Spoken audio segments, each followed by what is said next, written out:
Hello and welcome to Sideline Story, your destination for sports news, analysis, and discussions. I'm Yang Guang.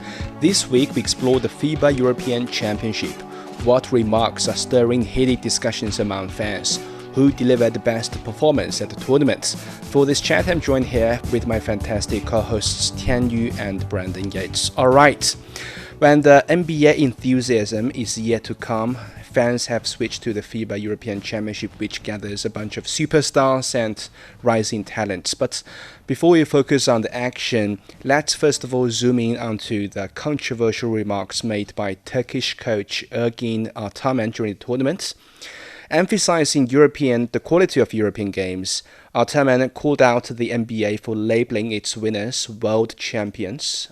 He argued that to be the true world champion, you have to beat the best teams from across the globe. So Tian Yu, where do you stand on these debates? Should the NBA title holders call themselves world champions? Because that's what they do now. Well, I would actually say he's got a point. If you've been watching Eurobasket 2025, you would see the level of basketball in Europe is really high. I mean, just look at the names: Doncic, Giannis, Jokic, and Sengun.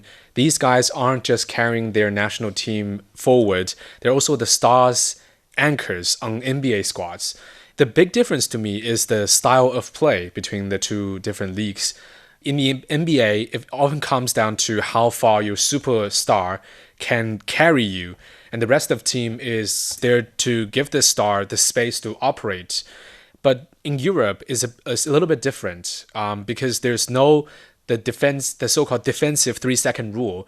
So the paint is always more crowded. So that means the teams in Europe rely more on movement, passing, and combinations from the outside.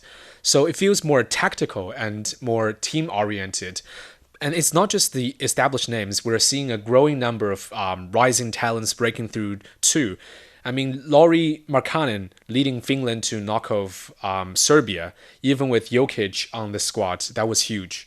And at times in the games, you could watch him shoot and move, and it almost feels like it gives you the shades of Dirk Nowitzki. I mean, the NBA is still the top of the food chain in the sport. The NBA champion would still be a lot favored against the Euro champion.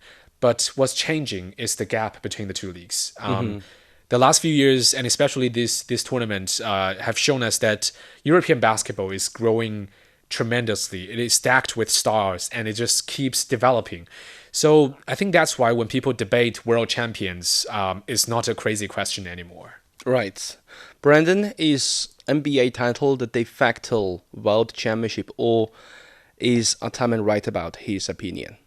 I mean, the NBA definitely is not a world championship. I mean, I guess the argument is that, the NBA features the best basketball players in the world and has consistently done so for decades. But away from that, there seems to be a tradition or a habit in American sport where, champions of American sports in domestic leagues call themselves world champions. It's not just in the NBA. We see it in the NHL.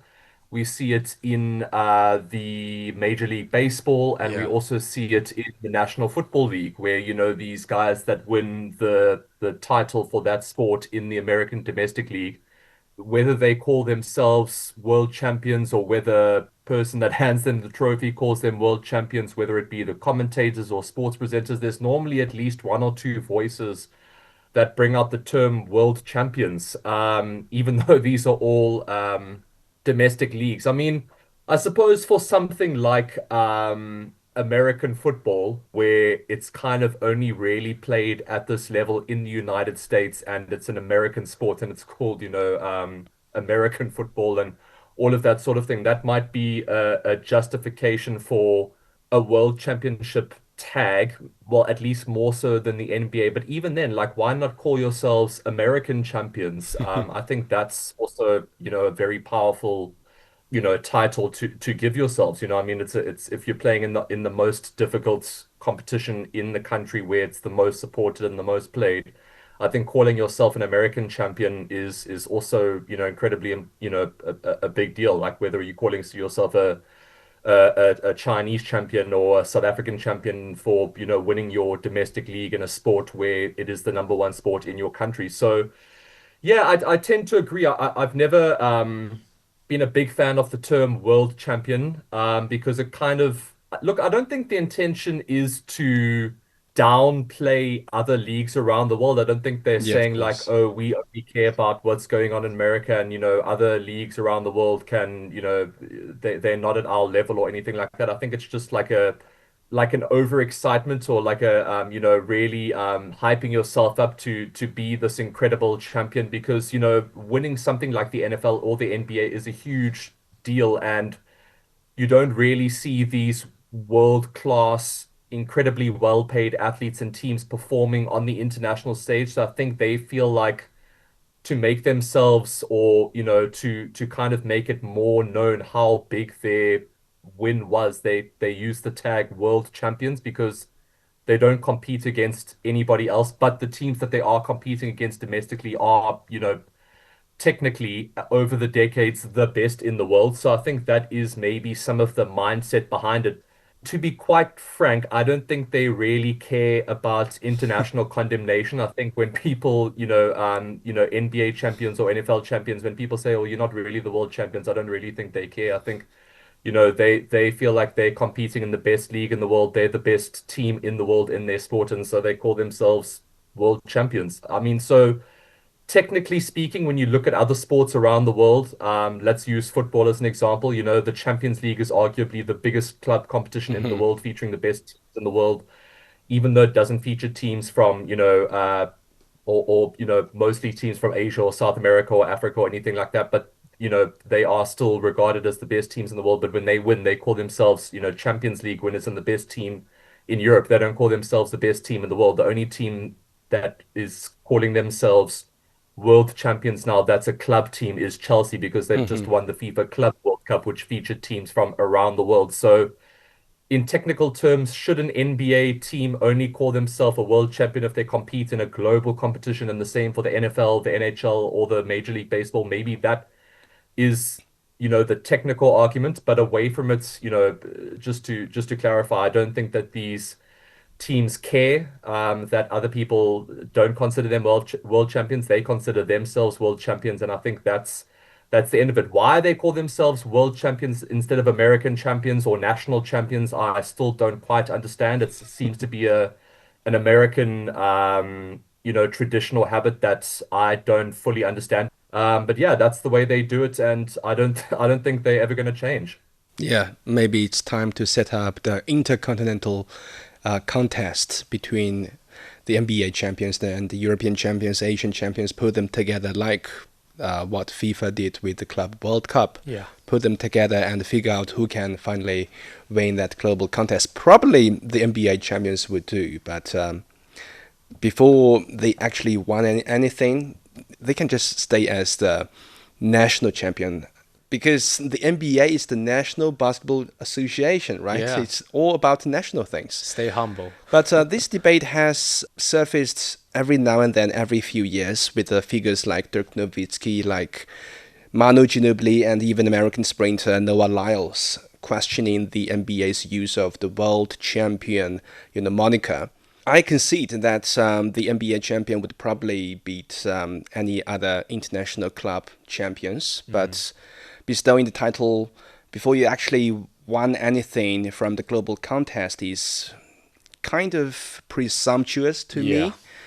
I think this practice reflects the American-centric view of the sport, basketball, Yeah. from the US, which is kind of ironic today because, as you said, the biggest names in the league nowadays, like Jokic, Doncic, Giannis, Wembanyama, even SGA, are international players, Yeah. and they won the past 7 NBA MVP awards.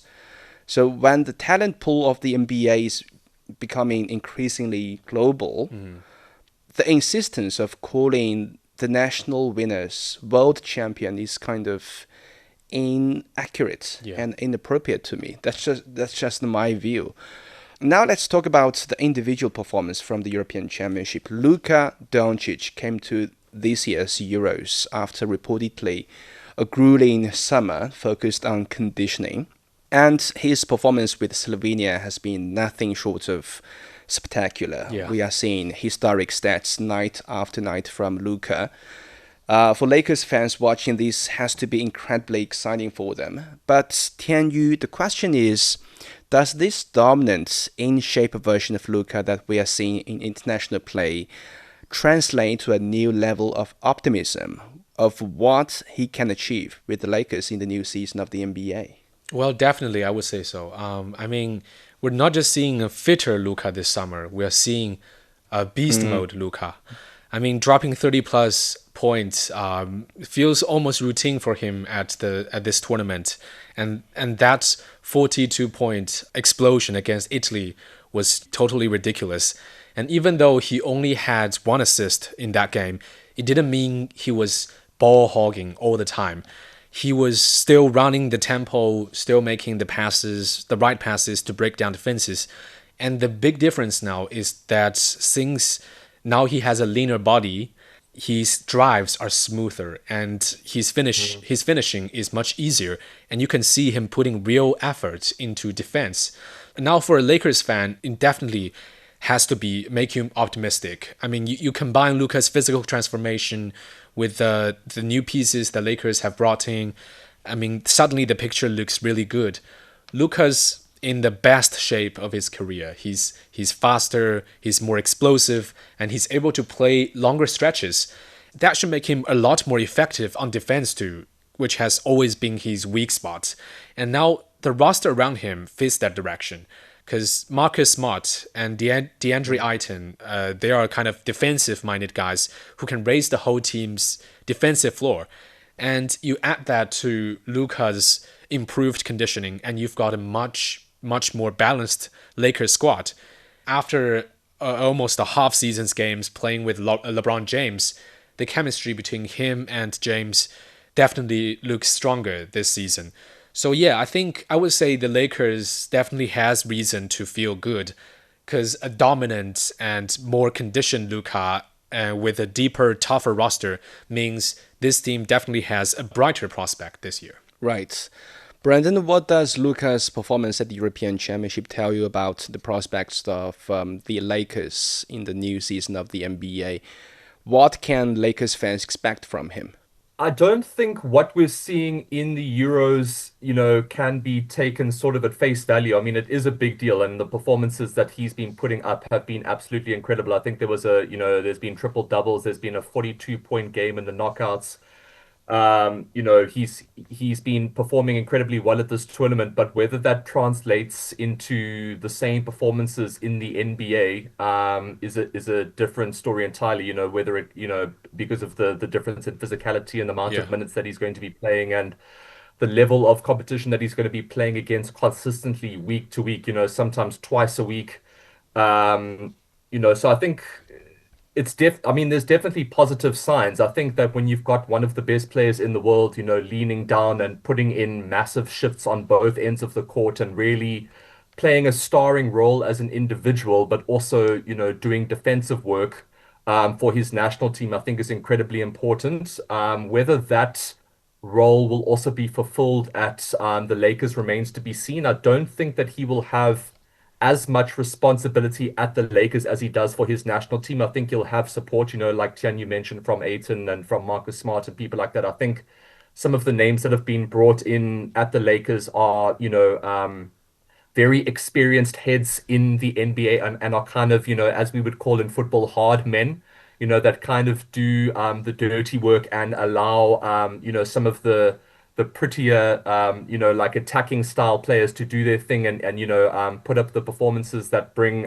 points and bring in wins. And I think that is what Luka Doncic has been brought in to do, as well as to hopefully link up with LeBron James and create some magic there. That being said, I think that the bigger question for the Lakers this season is, two things. I think the additions that they've brought in, how much can they bring into the team in terms of defensive support and, supporting the two biggest stars, which are, without a doubt, Doncic and LeBron James. And then away from that, I think LeBron James is always, the question and answer and just, will always dominate headlines. And I think the big question this season is what kind of role at his age can LeBron James still fulfill for a team that's going on to hopefully win an NBA championship? That's going to be their goal this season. And I don't think that anything less than that is going to be tolerated by the organization and the fans. And with Luka Doncic performing at this level, that's incredibly important, but he can't bring Los Angeles a title on his own. He's going to be needing support from players like LeBron James. And I think LeBron James is seen as his equal in terms of what is expected of him going forward. And can we see performances from LeBron James on a consistent level that is going to take the Lakers to a championship? I'm not entirely sure. Will his role be evolved as more like a player coach or more of a creator than someone that's expected to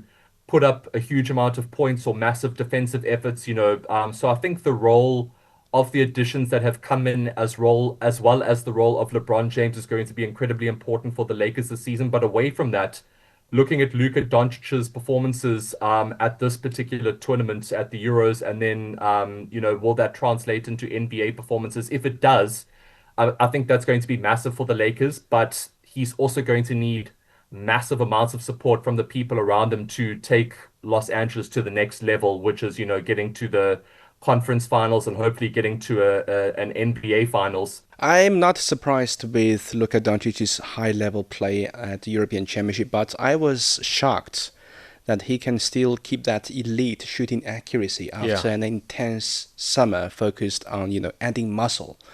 I mean, the improved conditioning definitely benefited his defensive quickness, but I expected the physical changes would negatively impact his field goal percentage, especially from the three-point line, like the temporary dip Steph Curry experienced after bulking up. However, it appears to have no adverse effect on Luka Doncic's shot whatsoever so far. So I think it's definitely the best version of Luka himself right now. And yes, Lakers fans have every right to be excited. Yeah. Before we move on, here's a quick review of the biggest sports headlines in China and around the world for the past week. Carlos Alcaraz defeated defending champion Jannik Sinner in 4 sets to win the US Open men's singles title for the second time. With this victory on Sunday, the 22-year-old Spaniard secured his second Grand Slam title of the season. Well, it's feeling great. It's what we are working for, to live this kind of trophies, to win the Grand Slams, to be the biggest trophies on our schedule in our world. So for me, it feels amazing to win the 6th Grand Slam and to win my second US Open title. Alcaraz also returns to world number 1 in the ATP rankings for the first time since September 2023. Reigning world champion Max Verstappen won the Italian Grand Prix, slowing McLaren's dominance of Formula One with a phenomenal display from pole in Monza. Red Bull's Verstappen held off Lando Norris and the championship leader Oscar Piastri after setting up the fastest lap in F1 history when taking top spot on the grid on Saturday. Yeah, it was a great day for us. Of course that one was a bit unlucky, but then after that we were flying. The car was, for me, really enjoyable. I could manage the pace quite well throughout that first stint. Sunday's win was just Verstappen's third in the season, dominated by McLaren, which has blown away the competition by winning all but 4 GPs. Bayer Leverkusen has appointed Kasper Juhlmann as its new head coach. The 53-year-old former Denmark national coach takes charge following the brief and turbulent tenure of Erik ten Hag, who departed after just 2 months and 3 competitive games. Miguel Terceros converted a first-half penalty as Bolivia secured a World Cup playoff spot with a 1-0 home win over Brazil on Tuesday. Bolivia will now compete in a 6-team intercontinental playoff tournament next March, which will decide the last 2 World Cup places. NBA Commissioner Adam Silver says the league will not rush to any judgment in its probe of whether a business relationship between Kawhi Leonard and the California company was legitimate or merely a way for the Los Angeles Clippers to circumvent salary cap rules. We're constantly learning in the league office. Again, I'm reserving judgment because I don't know the facts here. I don't know what Kawhi was paid. I don't know what he did or didn't do. So we'll leave all that for the investigation. The NBA opened its investigation last week into whether a $28 million endorsement contract between Leonard and the sustainability service company Aspiration Fund Advisor, one that filed for bankruptcy earlier this year, broke league rules. In volleyball from the Women's World Championship in Bangkok, world number 1 Italy got past Turkey in 5 hard-fought sets to secure their second title at this tournament. The win extended Italy's winning streak at international competitions to 36. Welcome back. Now, let's talk about German basketball's new golden era. Fresh off a FIBA World Cup title, they look like a legitimate powerhouse here at the Euros, with Dennis Schröder absolutely central to their identity as the engine and leader of the team. This leads to a very fascinating debate about legacy. While Dirk Nowitzki is absolutely the greatest German player of all time and put the country on the basketball map, Schröder now is the captain and the cornerstone of the most successful national team in German history. So, Tianyu, can we even compare their impacts, or are they just fundamentally different from each other? Well, I think Schröder deserves a ton of credit for what he's been able to do with Germany. I mean, he's consistently shown up on the international stage, and honestly, he plays much better for his national team than he often does in the NBA. In big tournaments, I think he is the player you can trust to lead a team really deep in the tournament. But that said, I wouldn't say he's past Dirk Nowitzki's legacy in the German team. Dirk is still the all-time legend for German basketball. He carried the team for years, and he's also ahead in both appearances and points tallied. And I think he's even the reason to associate Germany with basketball in the first place. In that sense, I think Schröder has absolutely earned the right to be called the second greatest German player on the international stage. Brandon, how do we compare Nowitzki and Schröder? One got accomplishments, huge accomplishments from the NBA, and the other from international stage. Yeah, I think, it's a bit of an unfair comparison because I think, two really fantastic players that have done incredible things for their national team. Of course, Dennis Schröder with the World Cup in 2023, Germany's first ever FIBA World Cup gold. And, Schröder was integral to that, named tournament MVP. So that's an enormous singular achievement, which I think, was massive for the player himself and for the German national team. Also in the NBA, I've always been a fan of him, particularly from his time at the Lakers. I think he was, a really great player off the bench. He brings a lot of energy. He's a creative force, and I think he's often underestimated. And I think that the impact that he brings often off the bench, or starting for that matter, he's kind of like a fan favorite, with the effort that he brings on both ends of the court. He's a very enjoyable player to watch. But Dirk Nowitzki, who's been performing at the highest level on the international stage and in the NBA. I mean, he's retired now, but did so for decades. One of the greats of the NBA and definitely probably top 5 greatest foreign imports that the NBA has ever seen, even now with the incredible influx of international talent in the NBA. But with that being said, I think Dirk Nowitzki was one of the catalysts for foreign players in the NBA being taken really seriously. I think that he was one of those guys that really uplifted the sport, not just in Germany but in Europe and across the world. So yeah, didn't win the world championship with Germany and didn't have an international one tournament dominant display arguably like Dennis Schröder did, although he did have incredible performances on the international stage for many decades, but didn't cross that final line like Dennis was able to do. But I think the impact that he's had on the sport in the NBA and on the global stage has been absolutely immense. And I think he'll go down as an NBA legend, as a legend in Germany and a legend in Europe and a legend around the world. So Schröder can be considered more of a legend in terms of like a one tournament performance for Germany, although that being said, he has performed well across many tournaments, but I'm sure he'll be remembered for that victory in 2023. But I think Nowitzki's impact on the sport, particularly in the NBA, when it comes to recognizing foreign talent and how we're seeing foreign talent pretty much dominate the league at the moment in terms of, the top players in the NBA. I think of, like Nikola Jokic and Victor Wembanyama and Antetokounmpo and all of these players. I think that Nowitzki was one of the true foreign greats that kind of led to that recognition and influx of foreign talent. So yeah, two absolute legends in their own ways. Which one you choose to favor, I guess, depends on like where you're from and from and from what kind of perspective you're viewing it from. Right. There have been many European players that do quite well at international stages, but not so much in the NBA, like Serbia's Bojan Bogdanovic and many Greek players, Lithuanian players, and I think Schröder might be one of them. Yeah. And to be fair, Dirk Nowitzki didn't have exactly the right players, like the good teammates Schröder has now with Germany. So that's a tough comparison to make.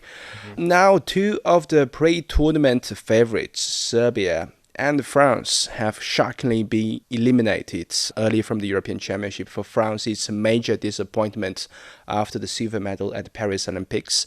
For Serbia, it's coming up short despite Nikola Jokic's MVP-level presence. So, Tianyu, what went wrong with these two super teams?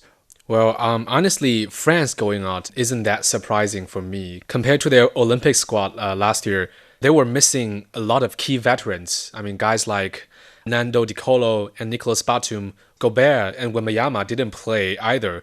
So I think without that star power, it was always going to be tough for them to go far. But Serbia's exit is a little bit shocking for me. Jokic, even though he was still the best player on the floor, but the reality is he can't do it all by himself. And the sad part about the Serbian team is that Serbia basically just wasted the best player in the world. At times in the game, Jokic wasn't even touch the ball, which is just criminal. And then, you've got guys playing like they can't even finish the easy looks Jokic just sets up for him. It just really showed how limited this Serbian roster is outside of Jokic. Right. Let's see how the two European powerhouses will do in the future international tournaments and whether the European stars can make a splash in the new season of the NBA. With that, we end this episode of Sideline Story. Thank you so much for joining us. Subscribe to Sideline Story and leave your comments wherever you listen to podcasts. For more information, you can also check our website at radio.cgtn.com. Until next time, stay on the sidelines with us.